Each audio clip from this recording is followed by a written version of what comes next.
Friday, January 15th, 1926. 100 years ago. Americans get view of Far East eclipse. Swarthmore expedition takes pictures of the corona with a 62-foot camera. Einstein test may fail. British astronomers also see eclipse. Harvard, naval, and Dutch groups report clouds. Special to the New York Times. Copyright 1926 by Science Service. Washington, January 14th. Dr. John A. Miller, leader of the Swarthmore College eclipse expedition to Sumatra, reported from Bencolen as follows. We observed the total eclipse of the sun this afternoon through a slightly clouded sky, but we do not believe that the plates are seriously affected, except possibly those made to test the deflection of starlight near the sun, as predicted by the theory of relativity. The corona was of the type which usually accompanies a maximum of sunspots, and some very large prominences were seen.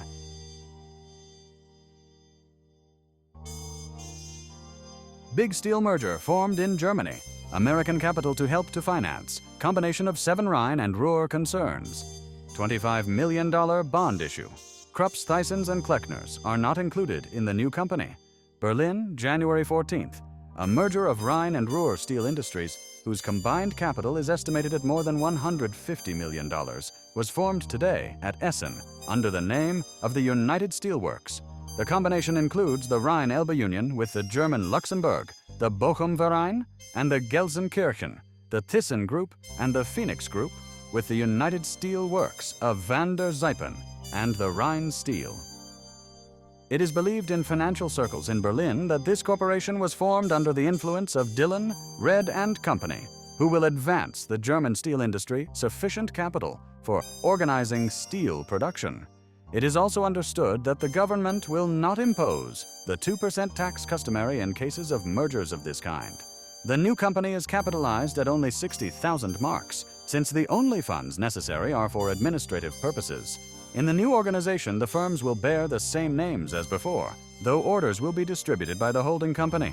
The Rhine-Elbe Union holds 39.5%, the Thyssen and Phoenix Groups each 26%, and the Rhine Steel 8.5%.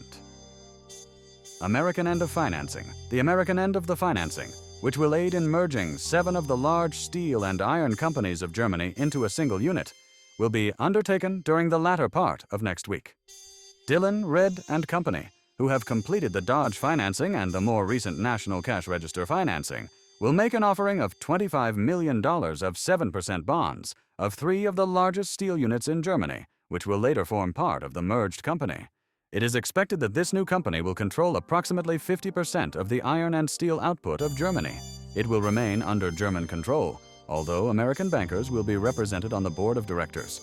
The 3 companies to be financed by Dillon, Reed & Company will be the Deutsch Luxembourg Company, the Gelsenkirchener, and the Bochum Verein, making up what is known as the Big Three in the German steel industry, and which, with the Siemens and Halske companies, constitute the Rhine-Elbe Union, one of the largest and strongest industrial organizations in Germany.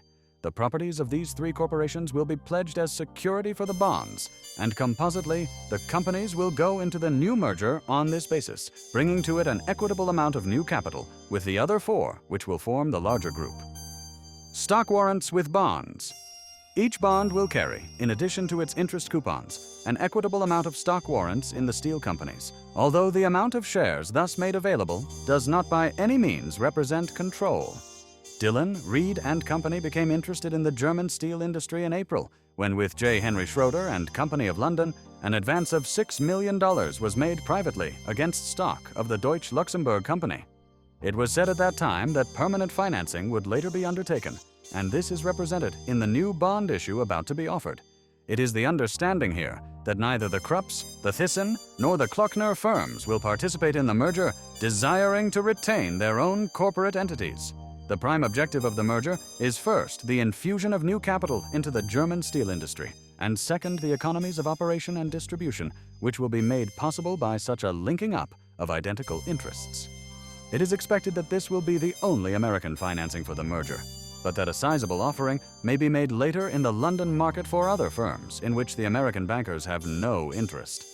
The merger of the 7 concerns will result in a single corporation approximately the size of the Bethlehem Steel Corporation. State and nation richer as New Yorkers ease consciences. One wants to read of it. Ease for a troubled conscience was bought yesterday by two unidentified New Yorkers, or possibly by one man, with money for the conscience funds of the federal and state governments. Secretary of the Treasury Mellon received $200, and State Controller Murphy received $300 in envelopes postmarked in the Wall Street Post Office, which was taken to indicate that possibly the same person sent both. "Enclosed," said the note accompanying the contribution to Mr. Mellon, "is a sum I would appreciate your turning into the Treasury to ease my conscience for a more or less selfish act of mine during the World War in placing my personal desires ahead of the best interests of the country. If possible, I would appreciate your having either the New York Sun or the New York Times reporters made acquainted with this, so that I may read about it and have the satisfaction of knowing that the sum of $200 enclosed herewith has actually reached your hands." There were 3 $100 bills in the envelope received by Mr. Murphy with this note. Enclosed is $300, which I am forwarding to you to be turned into the Treasury of New York State to ease my conscience for a lie told some years ago in connection with a certain matter I dealt with pertaining to the state. The New York Times, Friday, January 15, 1926.